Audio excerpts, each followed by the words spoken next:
He didn't bark. He didn't cry.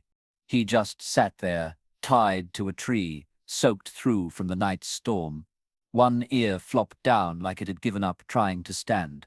He was watching the road like it owed him something, like it might give him back whoever had left him here. I slowed the truck before I even saw him fully. Something about the shape, the stillness. You don't forget that kind of waiting once you've seen it. Not in a dog. Not in a person. The rope was rough, frayed at the ends. Tugged so tight, it pulled his neck low. Made it look like he was bowing. But he wasn't. He was just enduring. 4 months old, maybe 5. Skin clung too close to his ribs. Patches of fur thinned out like even his coat had started to leave him. There was an old metal bowl near his paw, empty, rusted. A towel, crusted with ice, frozen into the dirt like a flag planted in abandonment. He didn't even look at me when I stepped out. I called softly, "Hey there, buddy." No movement, just those eyes, hollow, searching, familiar. I'd seen that look before in war zones, in shelters, in mirrors. I crouched down, felt the cold mud crawl through the denim at my knees. "You alone out here?" The wind didn't answer. Neither did he. But he didn't growl, didn't run. He just stayed, like waiting was the only thing he knew how to do. I checked around. No tire tracks, no houses, no boot prints. But mine. Whoever had done this, they hadn't planned on coming back. I pulled a strip of jerky from my jacket pocket, something I kept for strays on my delivery routes.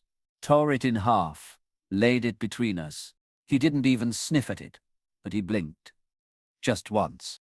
That was the first sign of life I got. A tremor ran through his front legs like he wanted to move but didn't trust his own muscles anymore. I set the other half by his paw. "Take your time," I said, my voice barely louder than the breeze. "I've got nowhere else to be." He didn't move. But he didn't look away either. That was enough. I reached slowly, fingers brushing the rope. It had rubbed raw patches into his skin, scabbed and red. I winced. He didn't. When I got the final knot loose, he just sat there. Didn't bolt, didn't flinch. Didn't seem to know he was free. I picked him up. He didn't resist. His body was too light, bones under fur. His breath came shallow and slow, his head resting on my chest like he'd given up his own strength and borrowed mine instead. I opened the passenger door, laid him on the old blanket I kept there for muddy boots and road naps, turned the heat all the way up. Still he didn't move, but as I circled to the driver's side, I looked in the rearview mirror.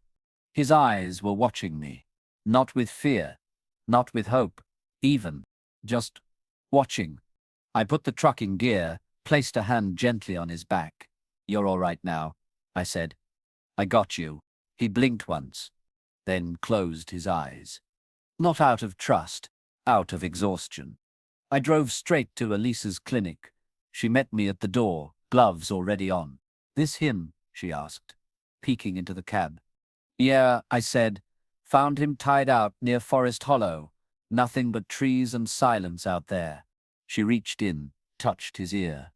"He's freezing," she murmured. "Dehydrated too." I nodded. "He's tough. Just empty." We brought him in. Fluids, warm compresses, silent prayers. He didn't fight any of it. Didn't flinch when they checked his wounds. Didn't move when they trimmed the matted fur from his neck. "He's not shut down," Elisa said finally, adjusting the blanket around him. "He's just done." I stood there at the edge of the table. Mud still on my jeans, jerky crumbs still in my pocket. Someone had tied him to a tree and walked away like he was yesterday's trash. But not anymore. That night, I didn't leave the clinic. I slept, or tried to, on a thin mat beside his crate, watched every rise and fall of his ribs, like it was the only proof he was still here. Around 3 a.m. he stirred, opened his eyes, and looked at me. Then, slow like it hurt to believe in anything, he reached his paw through the bars and touched my hand. He didn't let go, and neither did I. When morning came, the sky outside the clinic was still grey, muted, like the world was holding its breath. I hadn't slept. Not really. I'd laid on that thin mat all night, head turned toward the crate, listening to the soft rhythm of his breath, the occasional twitch of a paw. Talisa came in early. She brought 2 coffees and didn't say much, just looked at him, then at me, and gave a small nod. He made it through the night, she whispered, as she knelt beside the crate. That's something. Inside, he hadn't moved much, still curled on the thin blanket, head resting against the metal frame, but his eyes were open, and this time they followed us. Not out of fear, out of awareness, like he was trying to read us, figure out what the catch was, why we hadn't left yet. Elisa opened the door of the crate slowly, one hand holding a small bowl of chicken and rice, soft, easy to chew. Something that wouldn't make his stomach worse than it already was. He didn't reach for it, just looked at a hand, then turned his gaze to me. I crouched beside the door. Go on, buddy, I said gently. That's yours. He blinked, sniffed, licked once, then twice. Then he began eating, slow, cautious, like every bite might be taken away again. When he finished, Elisa sat back on her heels and exhaled. He's got a good appetite, she said. That's a win. I nodded, but my chest ached watching him. There was something about the way he moved, like he still felt the rope around his neck, even if it wasn't there anymore. Every step was small, measured, like any misstep might earn him punishment. He doesn't know he's free, I murmured. Elisa glanced over. Give it time. I stayed at the clinic the rest of the day, watched while the vet techs cleaned his ears, checked his vitals again. He didn't resist, just stayed still, like everything in him had been quieted down to survival. By mid-afternoon, I signed the forms. Official foster status. I wasn't sure if I was ready for anything permanent, but I knew one thing. I couldn't leave him behind. When we got home, he froze at the threshold. My front door stood open, welcoming, warm, but he just stood there, 2 paws on the rug, staring into the room like it was a trap. He didn't wag his tail, didn't sniff around, just stared. I didn't push. I walked in first, left the door open, sat on the couch with my back turned slightly so he wouldn't feel cornered. After a full 5 minutes, I heard the softest sound, his claws on the floorboards. He took a step inside, then another, but he didn't explore. He didn't curl up on the blanket I set out for him, or the soft dog bed I had in the corner. He lay down on the floor, just the cold, hard floor, eyes fixed on the door like it might close at any second. I got down on the rug, cross-legged, and sat in silence. Didn't call him. Didn't touch him. Just sat. I know what it's like to wait for someone who's never coming back, I said eventually. He didn't move, but his ears twitched. Minutes passed. Then, slowly, inch by inch, he crawled across the floor until his head rested against my boot. And he exhaled. That sound. It wasn't just air. It was surrender. Like he'd been holding in everything, all of it, and had finally found a place safe enough to let go. That was the first time I cried. Not loud. Not messy. Just one tear. Silent. Because I realized in that moment, he wasn't afraid of me. He was afraid of hope. The next few days, he didn't leave my side. He followed me from room to room like a shadow. If I paused too long, he'd sit behind me quiet, watching, like he was bracing for the moment I'd disappear. At night, he refused to sleep. Unless I was there, I'd roll out a blanket next to his bed.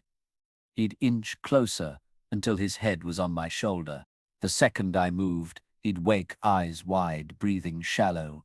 Not fear of the dark, fear of being left in it. On the 4th night, a storm rolled in. Thunder cracked like gunfire. Rain hammered the windows. He bolted upright, tail tucked, panting, pacing. Then he darted behind the couch and wouldn't come out. I sat with him for an hour, whispering soft things that didn't matter, except for the tone they were said in, stroking his back with slow, steady fingers.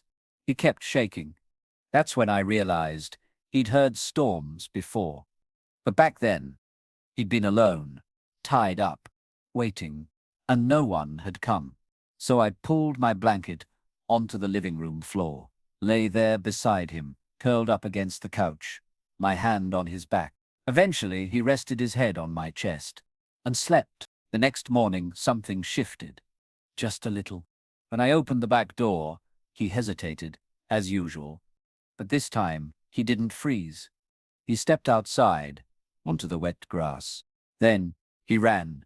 Not far, not fast, just a clumsy looping circle in the yard, his tongue out, ears flopping wildly like they didn't know what joy was supposed to feel like. I laughed, out loud, for the first time in months. "You're getting it, Axel," I said. "You're learning." Later, he came back inside and curled up. Not on the floor this time, on the couch. I sat beside him, and he rested his head on my lap. No hesitation. I brushed a few twigs from his fur and whispered, "You don't have to wait by the door anymore." He looked up at me, eyes soft, like maybe, for the first time, he believed me. Axel started to come alive after that. Not all at once. More like pieces of him waking up, one at a time.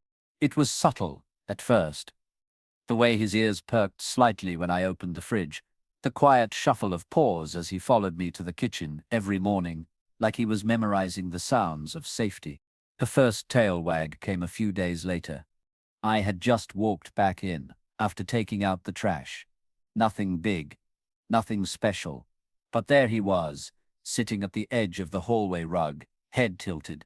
When he saw me, his tail moved. Not much, just one cautious sweep across the floor, but I saw it, and he saw that I saw it. I didn't say anything, just walked past and gave his head a soft pat. That was the deal.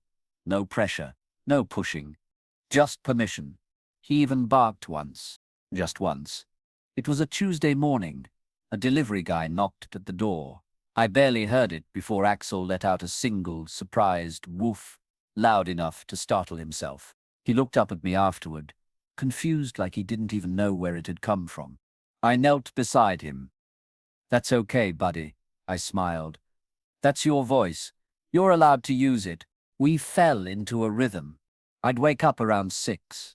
Axel would already be waiting, stretched out like a sentry beside my bed. We'd walk into the kitchen together, me to the coffee machine, him to the sunny spot on the floor, where he'd plop down and watch the morning start. Sometimes I talked to him about nothing, about the past, about things I didn't say to people anymore. He never interrupted, just listened. That was his magic. He didn't need to speak. He stayed. Elisa called one morning. "How's our miracle dog?" I smiled into the phone, watching Axel snore beside my feet. "He's getting there," I said, bit by bit. There was a pause. Then she said, "You know, there's a center downtown, veterans with PTSD. I volunteer there once a month." I nodded, even though she couldn't see me. "You should bring him," she continued. "Not for anything formal, just a visit. Let him sit in the room.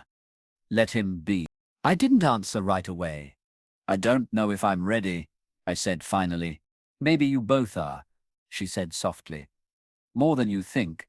That night, I found myself talking to Axel like he was a priest or a memory I hadn't confessed to yet. "I lost my partner in the field," I said quietly. 3 tours together, then gone. I promised I wouldn't open that part of me again. Axel didn't move, but his head turned slightly, listening. "So when I saw you tied to that tree, still waiting, I saw something familiar. I didn't expect anything in return." But he laid his head on my knee, and that was enough. The next week, we went. The center sat behind a row of old brick buildings, tucked away from the world. No signs, just a single door, and a quiet welcome. Inside, the room was simple. Chairs in a loose circle, men and women sat silently, some with canes, others with scars you couldn't see. Axel didn't hesitate. He walked past me, slow and steady, straight to the back corner, A man sat there, older, alone, arms crossed. Axel stopped at his feet. Then, gently, laid his head on the man's knee. The man froze, looked down, then, without saying a word, closed his eyes, and whispered, "He knows." That night I couldn't stop thinking about it.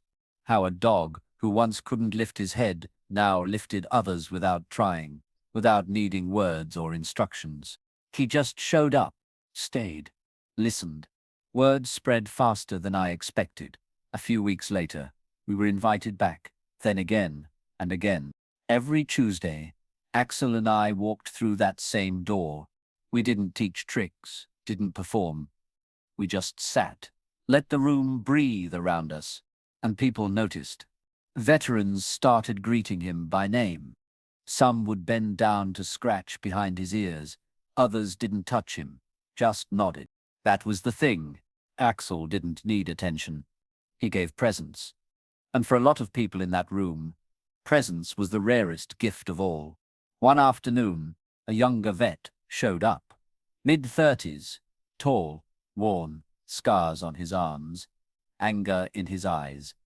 He stopped when he saw Axel, stared, said nothing, then finally muttered, "My unit had a dog like that." I waited. "She didn't make it," he added. "Quieter now. I never really got over it." Axel stood, walked over, sat beside him. The man didn't move, didn't touch him. They just sat, still, quiet, together. After the session, the man found me in the parking lot. "Where'd you get him?" he asked. I told him the truth. Found him tied to a tree, waiting. He nodded, looked away. "That's what it feels like," he said. "PSD, like you're tied to something invisible.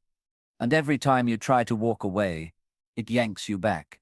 I didn't say anything, but Axel did. He stepped forward, gently pressed his head against the man's leg. The man dropped to one knee, wrapped his arms around Axel, and sobbed. That was the moment I stopped calling Axel my rescue dog, because the truth was, he was the one rescuing others, just by staying. Weeks passed, then months.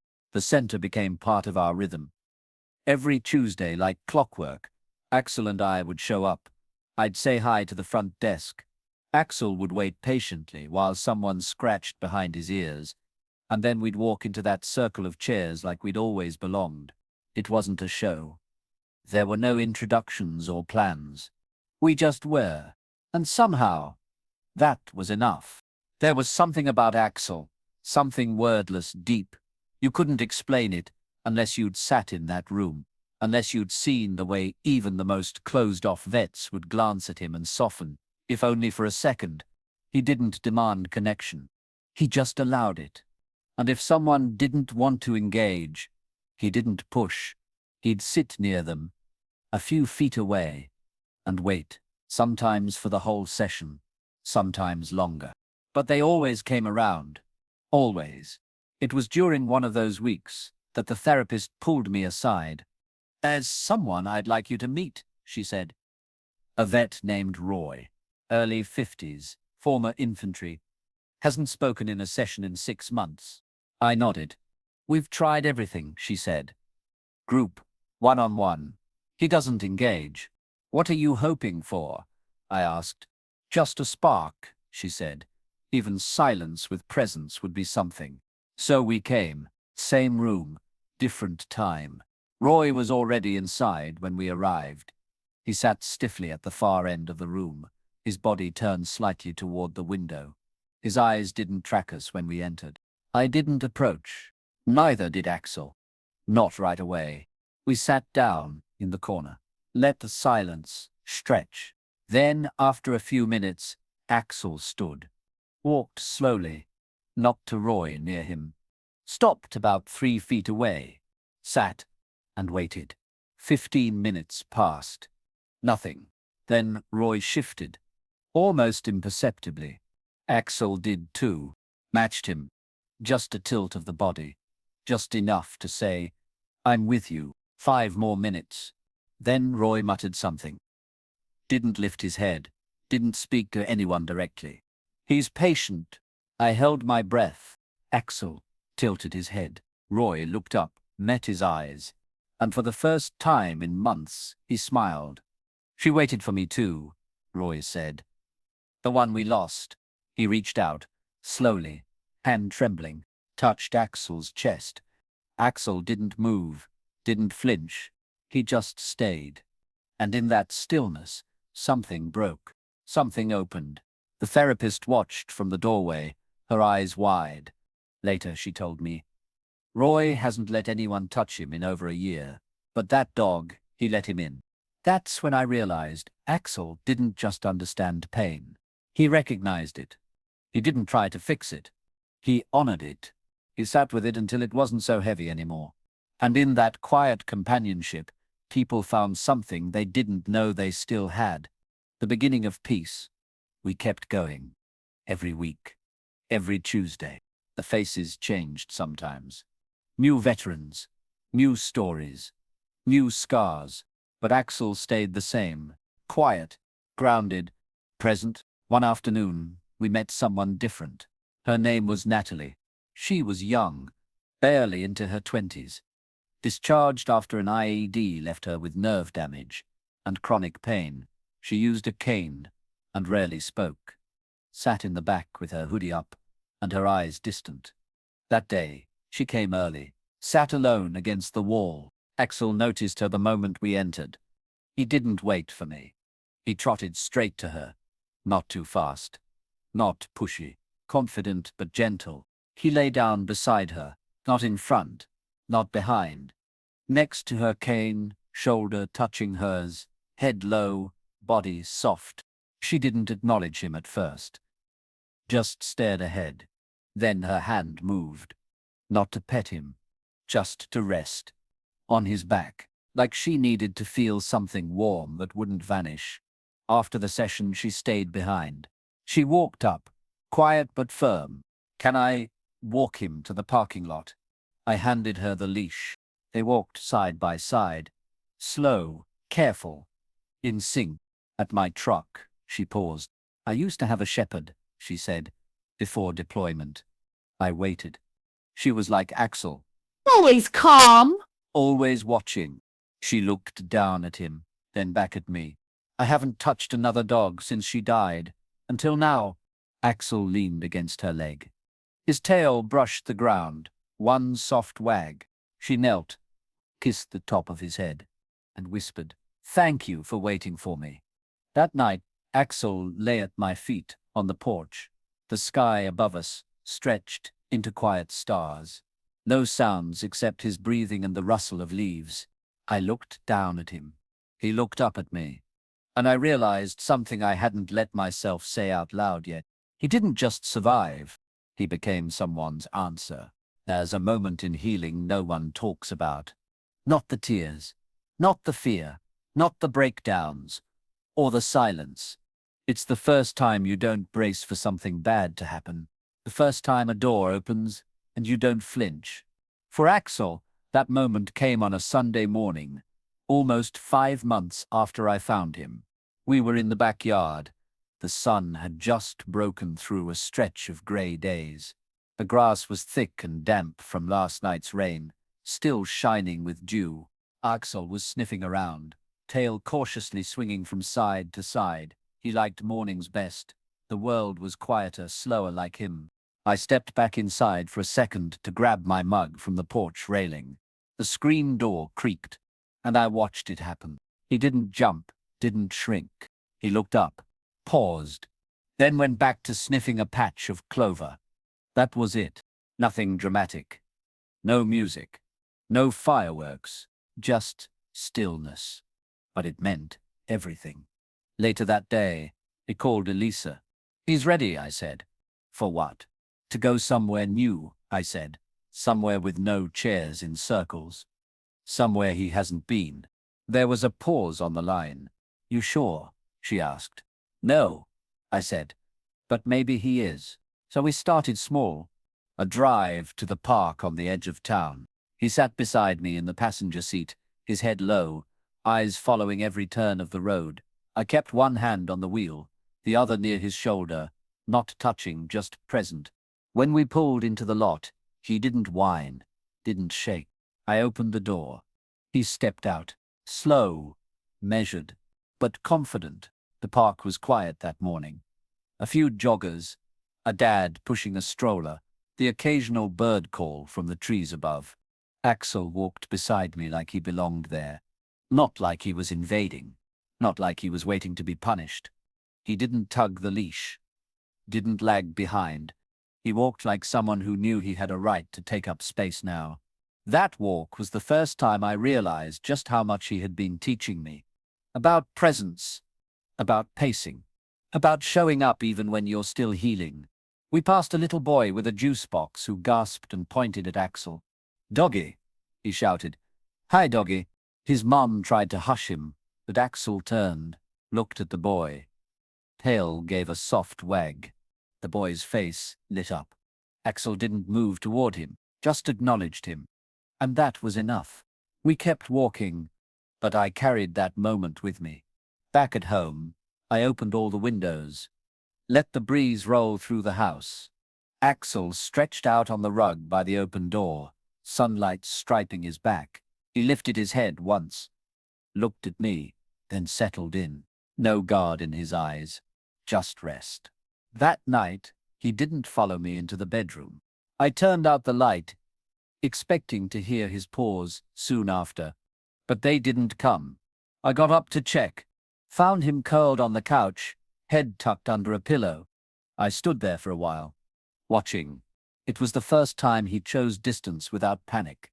The first time he felt safe on his own. In the morning, I poured 2 bowls, his with chicken and rice, mine with black coffee and too much toast. He sat beside the table, not begging, just being. And when I stood to leave the room, he didn't follow. He watched me go, and stayed. Elisa stopped by that afternoon to check in.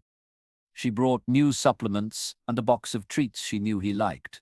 We sat on the porch while Axel dozed in the corner. "You look lighter," she said.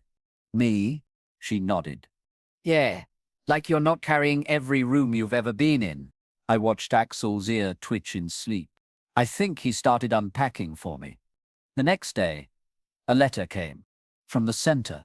They were launching a new program, therapy dogs for youth trauma survivors.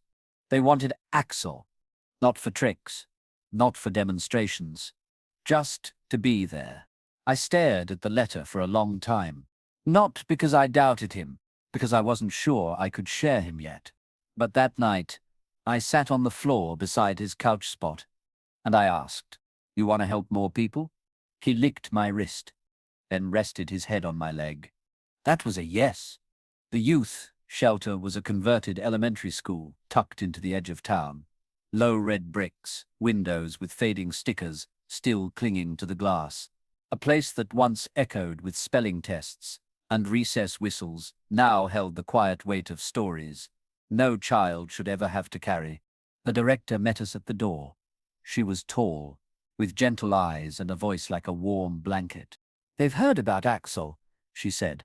"We told them he's a dog who knows what it's like to be left behind." I nodded. Inside, everything was softened. Lighting low, corners rounded, colors muted but warm. There was a playroom down the hall, where 10 kids sat in a circle on the carpet. Some whispered to each other. Some stared at the floor. A few didn't look up at all. One girl caught my eye immediately. She sat cross-legged, hoodie pulled up, so far you could only see the tip of her nose. She didn't move, didn't flinch, just kept her arms wrapped around herself like a shield. I glanced at Axel. He didn't hesitate. He walked right past the noise, past the outstretched hands, past the volunteers trying to coax him toward the center. He made a beeline for her and sat down, not facing her, not asking anything, just close enough to be felt, tail tucked, head low, waiting. A minute passed, then 2. I watched her. She didn't move, didn't speak. Then her hand, small, tentative, peeked from the edge of her sleeve. She touched his back, fingertips first, then palm, Then she curled around him like a vine around a branch. "Is he sad?" she asked softly. Her voice was so quiet the room barely caught it. I knelt beside her. "He was, for a long time," I said. "But he's learning how to feel safe again." She didn't say anything, but she nodded, then buried her face in his neck. Axel leaned in, closed his eyes, and rested his chin on her shoulder like he'd been waiting for that hug his whole life. After that day, the center made us part of their rotation. Axel didn't do tricks. He didn't need to. He just walked into rooms like someone who knew storms weren't always loud. Some of them came in the form of silence, withdrawn glances, kids who flinched when the lights flickered too fast or who refused to sleep unless someone was within arm's reach. Axel sat beside all of them, waited until they were ready. Some of them never spoke to him directly, but they sat closer each week, giggled when his ear twitched, left scraps of snacks near his paws like offerings to a god they didn't fully trust yet. There was a boy named Jeremy who refused to talk to anyone. 9 years old, foster, bounce back, labeled emotionally unreachable in every file they had on him. One day, Axel found him hiding behind a beanbag in the corner. He didn't bark or nudge, just lay down with his back to Jeremy, close enough to share space. Jeremy stared at him, said nothing, then leaned forward. "I know what it's like to be forgotten," he whispered. I turned away so he wouldn't see me cry. Each visit became a layer. Axel wasn't just helping these kids. He was collecting their secrets, carrying them like old coats, until they felt light enough to be folded and set aside. Back at home, I saw the shift in him too. He started sleeping deeper, breathing easier. Sometimes I'd catch him mid-dream, paws twitching, tail flicking, and instead of crying out like he used to, he'd let out a small woof, soft, almost playful.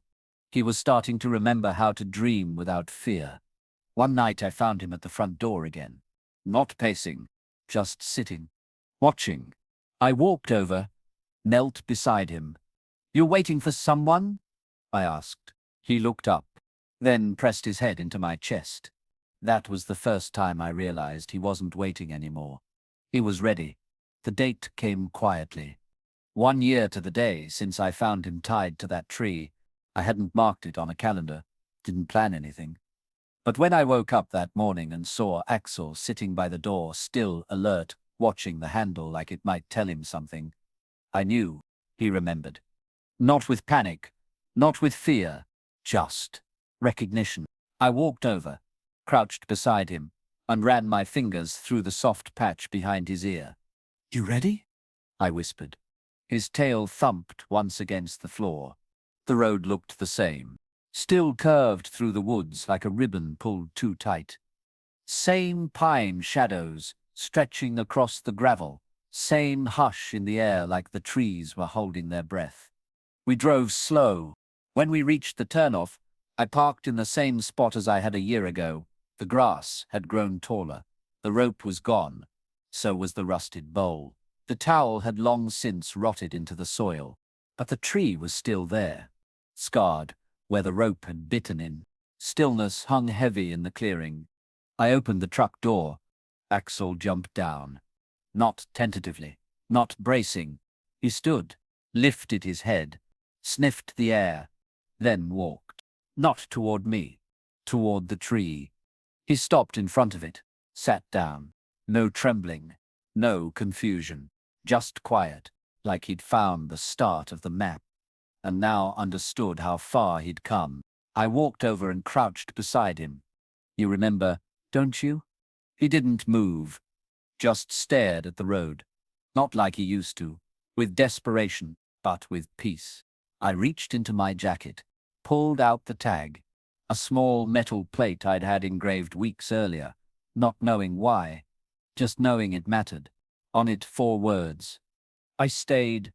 I stayed. I tied it to a low branch. Let it dangle in the breeze. A marker, a memory, a promise kept. "You're not the dog who was left behind anymore," I whispered. "You're the one who stayed and kept going." Axel pressed his shoulder gently against my knee. And I knew this wasn't just his story anymore. It was ours. Back at home, I lit a single candle on the porch and sat beside him. No fanfare, no speeches, just the two of us and the sky. He laid his head on my boot, like he always did, breathing slow, steady, content. And for the first time, I let myself whisper something I hadn't dared to believe fully until now. You saved me, not by doing anything grand, not by barking at danger or protecting me from the world, but by staying, by showing up, by proving that even when love is broken, it can still come back, quiet, steady, unannounced, and that sometimes the bravest thing you can do is not leave. Axel blinked up at me, his eyes soft, then closed them, and slept. Some days feel ordinary until you realize they were the start of something. For us, those days were Tuesdays. They began like any other.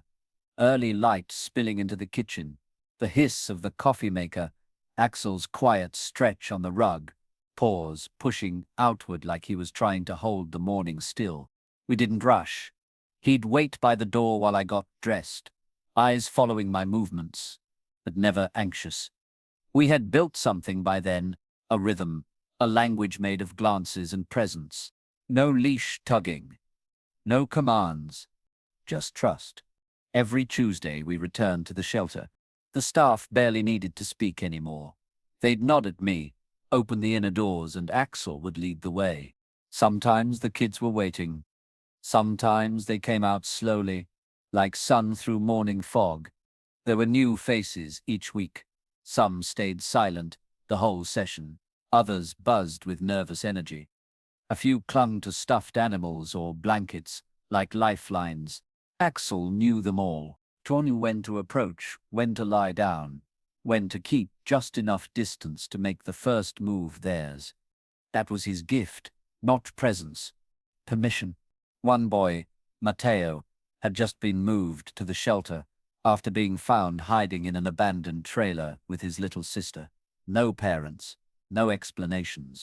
He didn't speak, didn't smile, didn't even cry. He just sat by the windows and stared out, always waiting for something he couldn't name. Axel walked over on the third visit. Slowly, quietly, he lay down with his back to Matteo, gaze fixed on the same patch of sky. An hour passed. Then another. Matteo didn't touch him, but he moved, shifted just slightly, closer. Next week, he sat down beside him. No words, just warmth. Axel didn't wag or nuzzle. He didn't have to. They breathed the same rhythm. And sometimes, that was enough. Other days, the room buzzed with energy. One girl, Tasha, drew pictures of Axel, with capes and crowns. "He's the protector," she said proudly, holding up a drawing of Axel flying over the shelter like a superhero. "He doesn't need to talk," she added. "He just knows." A counselor told me later that she'd stopped wetting the bed, but she slept through the night for the first time in a year after Axel lay beside her cot during a storm. One Tuesday, I brought treats. Not for Axel. He didn't like snacks in public. It made him self-conscious. The kids were louder than usual that day. A mix of sugar and nervous excitement. Someone had brought birthday cupcakes for a new arrival. Axel wasn't a fan of chaos, but instead of shrinking away, he sat in the middle of it, grounded, still, a quiet center in the middle of a room full of noise. A boy spilled juice on the floor. Another tripped over a toy. Axel didn't flinch, didn't move, just stayed, watching, breathing, like a lighthouse made of fur. After everyone had calmed down, the director approached me. "We've been approved for a full-time therapy animal rotation," she said, "and, if you're open to it, Axel could be part of it." Officially, I looked down at him. He was lying next to a girl who had fallen asleep during story time. Her hand rested on his ribs. Her breathing matched his. He was the calmest I'd ever seen him. "I'll ask him," I said with a small smile. She blinked, but didn't question it. She understood. That night, we sat on the porch again. Axel rested against my leg, his ears flicking lazily in the breeze. "You ready to go full-time, hero?" I asked. He didn't move. But he didn't have to, because deep in his bones, he already had. There's something unspoken about people who've been left behind. You can see it in the way they enter a room, careful, like stepping into a world that might not want them, in the way they hold their shoulders, slightly raised, slightly braced, as if they expect something to go wrong again.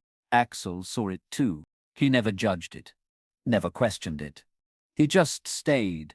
It was a Wednesday when the call came. A new teen girl was arriving. Natalie again, but not the same Natalie from before. This one had come from 3 homes in 6 months. No records of relatives, just a sealed file and eyes that hadn't stopped scanning doorways since she got there. "She's not responding to anyone," the director said. "Not even staff. She barely eats. Sleeps with her shoes on. We're trying everything." I didn't promise anything. I never did. But I told her we'd come. When we arrived, Natalie was in the farthest corner of the art room, knees pulled to her chest, back pressed tight against the cabinet. Her hair fell forward like a curtain. Her hoodie was zipped to the top. Her fists were clenched so tightly, her knuckles were white. Axel paused in the doorway, watched her, then stepped inside. He didn't walk straight to her. Instead, he made a slow loop around the room, sniffed a chair, padded over to a window, sat for a moment beside a shelf of storybooks. He let the room adjust to him, then turned and walked toward her. He lay down a few feet away, careful not to face her directly, just angled enough so that if she looked up, she'd see him. And then he waited. 10 minutes passed, then 20. I stayed near the door, watching, listening. Eventually, she moved. Not a lot, just a shift of her shoe, a loosening of her jaw. Then her eyes flicked toward him. Axel didn't move, didn't acknowledge the glance, but his tail made one slow sweep against the floor. That was all. One motion, one offering. She blinked, unclenched one hand, then the other. Her breath hitched, like she'd been holding it too long. And finally, she whispered, "He's not gonna leave." I stepped closer, slow. "No, he's not. He's not scared of me." "No." She looked at me then, really looked, and her face crumpled. She didn't cry. Not loudly, not even visibly, but something in her sank, softened. Axel got up, walked forward, and curled up beside her. He didn't nudge or lick. He just touched her ankle with the side of his body and exhaled. Later that day, I found her in the hallway outside the counselor's office. She was sitting on the floor with a coloring book in her lap and a pencil tucked behind her ear. "He's not like other dogs," she said. I nodded. "No, he's not. He sees ghosts." I didn't correct her, because in some way she was right. He saw the invisible, the grief no one spoke about, the pain buried under jokes and hoodies and too loud voices. He saw it all, and stayed anyway, back at home. Axel was quiet that night, not tired, just thoughtful. He walked slowly through the house, nose brushing furniture he'd passed 100 times before. He stopped by the back door, stared at the moonlight pouring in. I stood beside him. "You okay?" I asked. He turned his head, blinked, and leaned against my leg. That was his answer. The next morning, I found a note on my windshield when I left the shelter. Folded paper, tucked under the wiper. No name, just a drawing. It was a picture of Axel, sitting beside a tree, and next to him, tiny, curled into the grass, a girl with her head on his shoulder. Underneath, a single sentence. "He didn't leave. Neither will I." By the time the official offer came, Axel was already doing the job. The shelter director called it a pilot therapy integration program, a collaboration between trauma centers and animal-assisted care. The paperwork called it Phase 1. The staff called it Hope. I just called it what Axel had been doing all along. No training, no commands, just presence. The first case in the pilot program was a veteran named Roy, A different Roy than before. This one had been a sergeant, early 50s, lived alone, hadn't spoken during a session in 6 months. History of night terrors, severe withdrawal, medical notes read like a battlefield, physically fine, emotionally hemorrhaging. They asked if Axel and I would sit in on a one-on-one. Just sit, the therapist said. No pressure. I asked Axel what he thought. He stood up, stretched, and walked to the door. That was a yes. We arrived a few minutes early. Roy was already in the room. He sat in a corner chair, arms crossed, legs wide, gaze locked, somewhere behind the wall. He didn't glance at us when we entered. The room was bare. No decorations. No distractions. Just a chair, a table, and a single window, with blinds drawn halfway. Axel stood in the doorway for a long moment, watching, then walked in. Not straight to Roy. He never did that. He circled the room first, paused by the wall, paused again by the table. Then finally he approached, 3 feet away, sat down. 15 full minutes passed. Nothing. No sound. No eye contact. Then Roy shifted, leaned a bit forward. Axel mirrored him, just slightly. Another 5 minutes. Then Roy spoke. Not to me. Not to the therapist. To Axel. He's patient, he muttered. My breath caught. Axel tilted his head. Roy looked up, met his eyes. He reminds me of the one we lost, Roy whispered. She waited for me too. He reached out, hand trembling, rested his fingers against Axel's chest. Axel didn't blink, didn't move. He just stayed. Afterward, the therapist pulled me aside. You don't understand, she said, eyes shining. Roy hasn't touched anyone, not even a handshake, for over a year. I looked over at Axel, who had calmly wandered to the window and sat with his nose against the light. He didn't try to fix Roy, I said. He just sat with him. She nodded. That's what made the difference. We were asked to come back weekly. Axel didn't need instruction. Every session, he'd wait in the hallway like he belonged there, like he'd done it 100 times. And when the door opened, he'd walk in, like a promise. There was a pattern to it. Eventually, Axel wouldn't approach first. He'd sit. Let the room fill with silence. Let the other person take the lead. And once they did, once they leaned forward or breathed deeper, or let the grief slip a little, he'd move closer. It wasn't therapy in the clinical sense. It was therapy in the human sense. And more importantly, it worked. The pilot expanded. They asked if we'd meet a young woman named Dana, early 30s, recent survivor of domestic abuse. Didn't speak much, didn't trust men, didn't trust herself. Axel approached her differently. He didn't walk toward her like usual. He sat in the doorway, looking away, let her come to him, and she did. Eventually, not on the first day, not even the third, but on the 6th, she knelt beside him and whispered something. I never heard. She didn't need me to. Axel laid his head in her lap. She wept into his fur. And I stepped out of the room. Some moments don't need to be witnessed. Later that week, I found a sticky note left on the staff fridge. In tiny handwriting. I didn't say it to him, but I trusted him first. It wasn't signed. Didn't have to be. That night, I stood by the window and watched Axel in the backyard. He was lying in the grass, belly up to the moonlight, tail gently wagging like he was dreaming of something simple. He looked free, not because the rope was gone, but because he no longer wore it inside. By now, everyone at the youth shelter knew Axel's name. But more than that, they knew his story. Maybe not the whole thing, not the tree or the rope or the storm, but the part that mattered.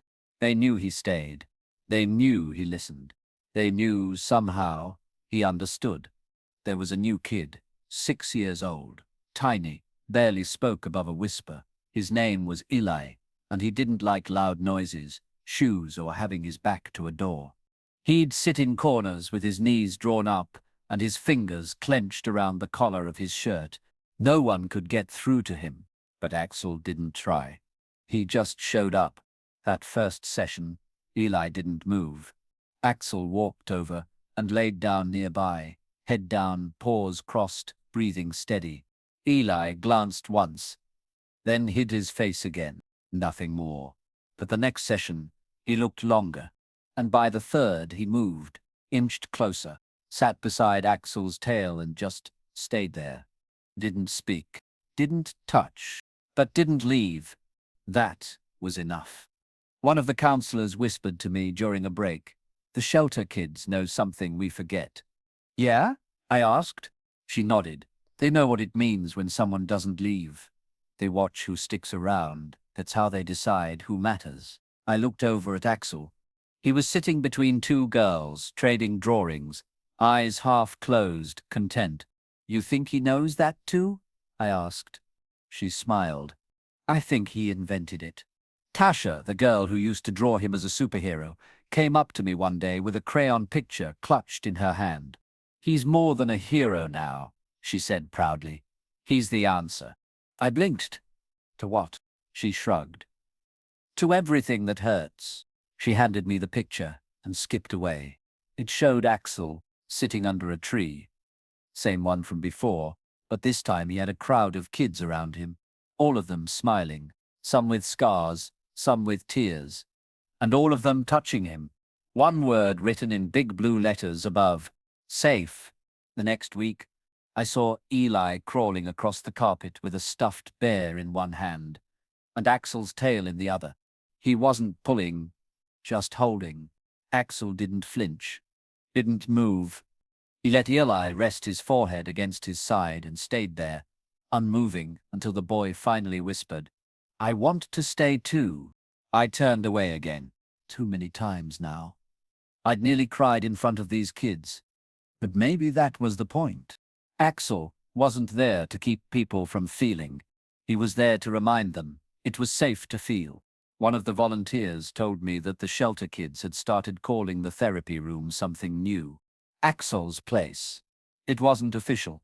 There was no sign, but the name stuck. I mentioned it to the director. Later, she smiled. "We didn't name it," she said. "They did. Because it feels different with him there." She nodded. "No matter what happened to them, when they're with Axel, they feel chosen." That night, at home, Axel lay curled beside the porch chair while I watched the stars. The breeze was cool, summer slowly slipping toward fall. I reached down and rested my hand on his back. "You make people feel chosen," I said softly. His tail wagged once. Then he shifted, just enough to lean into my leg, the same way he did that very first night. And I realized he still stayed close, even when he didn't have to. Especially then. The seasons shifted slowly, like the kind of change you don't notice until one morning you step outside and the air feels different. It was autumn now. The leaves turned gold at the edges. The wind carried that crispness that reminded you how much could happen in a year. Axel liked this time best. He'd sit on the porch longer, let the breeze ruffle his fur, eyes tracking the trees like they were telling him stories only he could hear. Tuesdays remained sacred. Axel's place, because that's what the kids still called it, became a cornerstone of the shelter. Even kids who'd already moved on would sometimes send drawings or letters. One said, "Tell Axel I'm not scared of night anymore." Another, "I know how to wait now, but not in the sad way." They knew he wasn't magic. They knew he couldn't fix everything. But they also knew this: someone always shows up, and that changes everything. One morning, a new girl named Violet arrived. She was 8, had been through 4 foster homes, didn't speak, didn't even sit inside the room. She stood in the hallway for an entire hour, arms crossed, jaw tight, like she was expecting the floor to collapse under her. Axel saw her the moment we entered. He paused at the doorway, waited, didn't go to her, just sat, one paw just over the threshold, facing away, making space. Eventually, Violet took one step forward, then another. She didn't speak, didn't reach out. She just stood beside him, After 10 minutes, she sat down. Another 5, and she leaned her head against his back. Axel didn't move, didn't even turn his head, but his tail gave the softest tap against the floor. A signal. I see you. I'm here. The staff called it breakthrough behavior. I called it Axel being Axel. The girl didn't speak until her 3rd session. Then, in the middle of snack time, she quietly asked, "Is he mine now?" I crouched beside her. "No," I said gently, "but he chooses you. That counts for more." She nodded, like she understood something adults often miss. After that, Violet began helping with Axel's visits. She brushed him, brought him water, sat beside him like a guardian. She once told another kid, he waited for someone who never came, so now he makes sure no one else has to wait alone. I heard her say it, but I didn't interrupt, because she wasn't just telling them Axel's story. She was telling her own. One windy afternoon, Violet sat beside me on the porch steps. After a session, Axel lay between us, belly up, totally relaxed. "Do you think he knows?" she asked. "Knows what?" "That he saved us." I looked at him. This dog, who once couldn't lift his head off the frozen dirt, now sprawled like he owned the world. "I think he knows something," I said. "What?" I smiled. "That someone always shows up. Eventually." She nodded, brushing her fingers through his fur. "Yeah, like he did." That evening, as I made dinner, I caught Axel sitting by the door again, watching the sky, listening to the wind. But it was different now. Not waiting, welcoming. The morning came softly, like it knew it didn't need to prove anything. No grand sunrise, no thunderous clouds, just a pale gold sky and the sound of leaves moving across the porch floor. Axel sat beside me, same as he had every morning for the past year. Only this time he wasn't watching the door. He was watching me. It had been over a year since the tree, since the rope, since the silence that used to wrap around him like a second leash. Now his breathing was deep, steady, rested. He knew he was home. But more than that, he had become home for so many others. I opened my hand, palm up. He placed his paw there, not as a trick, as a choice. Later that morning we drove. Same road, same bend in the gravel where I had once found him waiting. But this time, we weren't going back. We were going forward, to the school. A special visit. Our first time speaking to younger kids in classrooms. Not trauma therapy, not one-on-one sessions, just a chance for them to learn about kindness, empathy, and listening. The principal met us at the gate. "They've heard about him," she said. "They think he's famous." Axel tilted his head at that, then trotted forward like he had a schedule to keep. Inside the library, 20 children sat cross-legged on the rug. Some had wide eyes. Some clutched books or backpacks. Axel walked slowly through them, letting each one feel his presence. No pressure, just possibility. He stopped beside a boy in the front row. Said, waited. The boy reached out and touched his fur, then looked up and whispered, "Are you the one who stayed?" I nodded. "Yes, he's the one." Afterward, we stood by the front entrance as kids filed out. One girl tugged on my sleeve. "Will he come back?" I looked down at Axel. He leaned into her hand. "Always," I said. That evening, back home, the air was cool again. The porch light flickered gently as the wind picked up. I sat in my usual chair, a cup of coffee warming my hands. Axel curled beside me, head on my boot. The stars came out one by one. No fanfare. No need. Just presence. I looked down at him. He looked up at me. And in the quiet between us, I understood something I hadn't known how to name before. Axel wasn't extraordinary because he saved anyone.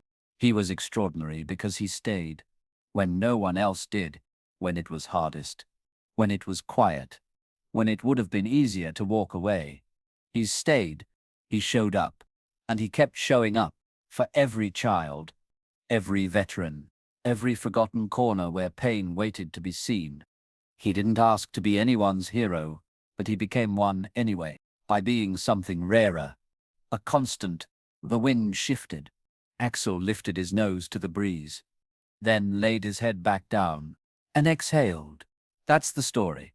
That's Axel, the one who was tied to a tree, the one who waited, and the one who never left again.